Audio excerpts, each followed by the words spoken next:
Hello, in this video I want to show you how to find specifications and hardware informations of your HP AIO. And to do this, first way is to click on Start, then go to the settings, select System, then scroll down and find About. Right here you should see most important information about your device. Now if you want to see more advanced options, you will need to click here, type in to search and enter DXDIAG, open it, then click yes and wait a few moments.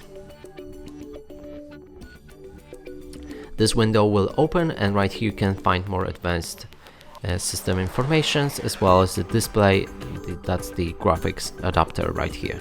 And that's it for this video. Hope you like it. Please consider subscribing to our channel, leave a like and a comment below.